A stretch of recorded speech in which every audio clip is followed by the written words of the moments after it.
Everyone, my name is Rajul. I am third year MBBS student. अभी अभी ना बहुत सारे नए लोग, बहुत सारे नए स्टूडेंट्स मेरे इस चैनल से जुड़े हुए हैं। आई नो आप सब एक होप के साथ जुड़े हो एंड आई प्रॉमिस कि मैं आपकी वो उम्मीद नहीं टूटने दूंगी। आज हम उस टॉपिक की बात करने वाले हैं जिससे सारे स्टूडेंट्स डरते हैं, मैक्सिमम स्टूडेंट्स डरते हैं, जो कि है फिज़िक्स। देखो अभी ना बहुत कम टाइम बचा है, आपको नहीं समझ में आ रहा हो कि फिजिक्स में क्या पढ़े, क्योंकि पढ़ा हुआ भी जो है ना वो याद नहीं आता और क्वेश्चन सॉल्व नहीं होते। मुझे पता है कितना ही कर लिया हो ना, क्वेश्चन सॉल्व नहीं होते हैं।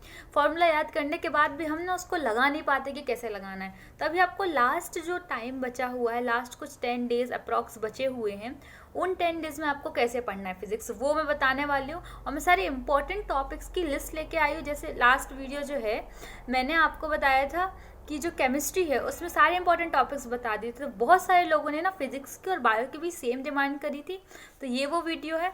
पर उसके पहले एक बार, बहुत सारे लोग होंगे ना जो सिर्फ बायो और केमिस्ट्री कर रहे होंगे, फिजिक्स अटेम्प्ट ही नहीं करेंगे। तो अगर मान लो आपके अभी आप फिजिक्स पे नहीं आ रहा है, ठीक है, आपके 0 नंबर है, बट अगर अभी आप 30 से 40 मार्क्स भी ला सकते हो ना, तो आप सोचो उन लोगों से कितने आगे रहोगे जो फिजिक्स अटेम्प्ट ही नहीं करेंगे। इसलिए देखो बच्चों, फिजिक्स से डरना नहीं है। मैंने सारे जो इंपॉर्टेंट टॉपिक्स हैं ना उसकी लिस्ट बना दी है। मैं आपको एक एक करके बताऊंगी। देखो अगर आपका सिलेबस कंप्लीट है तो बहुत अच्छी बात है, उसको पूरा रिवाइज करना। कैसे रिवाइज करना? शॉर्ट नोट से करना है। अगर आप रिवाइज नहीं कर पा रहे हो प्रॉपर, तो मैंने ये जो इंपॉर्टेंट टॉपिक्स बताए हैं एटलीस्ट इनको पहले रिवाइज कर लो, इनको बहुत अच्छे से पक्का कर लो। ये जो है ना प्रीवियस ईयर्स क्वेश्चन का एनालिसिस के बेस्ड पे ये सारे टॉपिक्स हैं, ठीक है। तो अगर आप सिर्फ इतने टॉपिक्स करोगे ना तो आपके 80+ मार्क्स भी आ सकते हैं। और नहीं, अगर आप मान लो 100 पे हो और आप उनके बाद भी इन टॉपिक्स को बहुत अच्छे से करोगे तो आपके ना 30 से 40 मार्क्स बढ़ जाएंगे। ये बहुत सही एकदम इंपॉर्टेंट टॉपिक्स मैंने बताए हुए हैं। तो देखो हम बताते हैं, शुरू करते हैं सबसे पहले वेव ऑप्टिक्स से, ठीक है। तो वेव ऑप्टिक्स में क्या करना है आपको?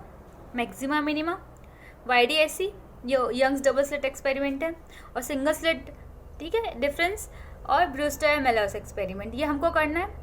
रे ऑप्टिक्स में क्या करना है? देखो प्रिज्म लेंस पे क्वेश्चन आता है, हमेशा ही आता है, माइक्रोस्कोप टेलीस्कोप पे, और टोटल इंटरनल रिफ्लेक्शन, ये हमको करना है। ये ना चैप्टर्स के अंदर के जो टॉपिक्स हैं मैं वो बता रही हूँ, क्योंकि अभी ना पूरा चैप्टर करने का बिल्कुल भी टाइम नहीं है।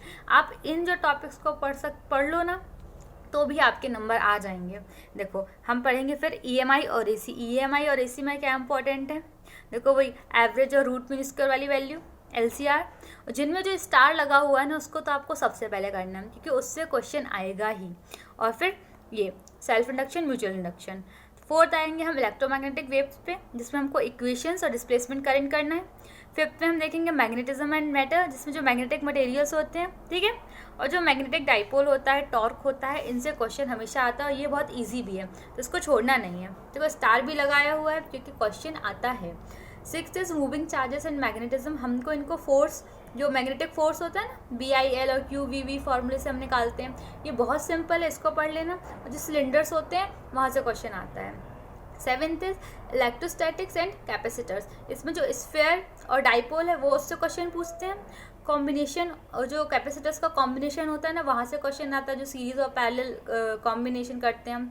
एनर्जी कैपेसिटर से, गॉस लॉ और उसकी एप्लीकेशन। देखो अब करंट इलेक्ट्रिसिटी जो है ना वो बहुत ज़्यादा इंपॉर्टेंट चैप्टर है। जो मैक्सिमम क्वेश्चन है ना अभी तक जो आते रहे वो करंट इलेक्ट्रिसिटी से ही आते हैं। तो इसमें भी और सबसे ज़्यादा इंपॉर्टेंट क्या है वहाँ पे मैंने ये लिस्ट कर दिया है। देखो रेजिस्टेंस, पावर, जो बल्ब कॉम्बिनेशन होता है ना वो पावर, और इंस्ट्रूमेंट्स में एमीटर और वोल्ट मीटर। हमको इतना तो हमको करना ही है, बाकी भले ही हम और कुछ ना करें, ठीक है। फिर हम देखेंगे ऑसिलेशंस ऑफ वेव्स, इसमें wave equation, velocity, organ pipe, string, beats, kinematics की जो इक्वेशन बनेंगी ना SHM में वो हमको देखनी है, और टाइम पीरियड और पेंडुलम, ठीक है।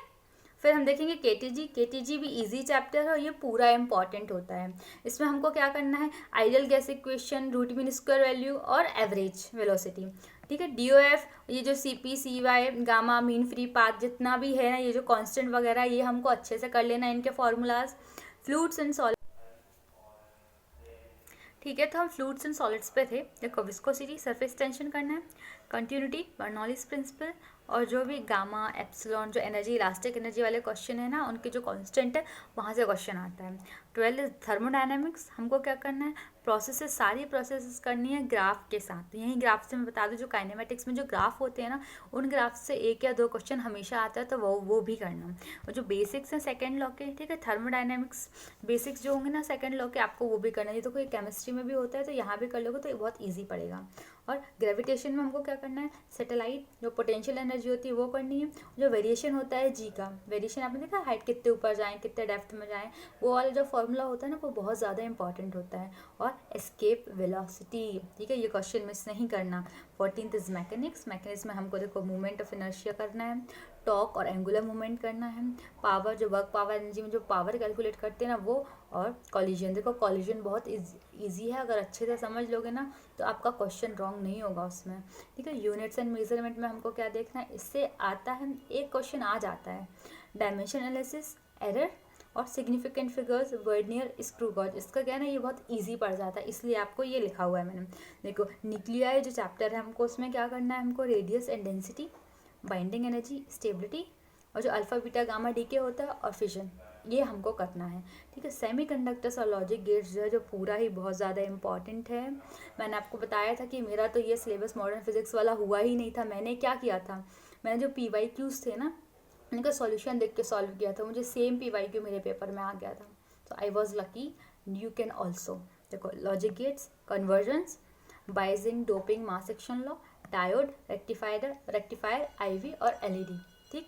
हमको एटम्स में क्या करना है, रदरफोर्ड, बोहर्स मॉडल जो रिडबर्ग कांस्टेंट होता है उससे आता है क्वेश्चन, और लिमन और बाल्मर सीरीज, ठीक है। और डुअल नेचर में हमको करना है एनर्जी, मोमेंटम, नंबर फोटोन, और फोटोइलेक्ट्रिक इफेक्ट करना है, उसका ग्राफ देखना है हमको, और डी ब्रोगलीस इक्वेशन और उसका जो वेवलेंथ है उसका हमको ग्राफ करना है, ठीक है। तो ये हमने यहाँ पे सारे टॉपिक कवर कर लिए हैं, देखो।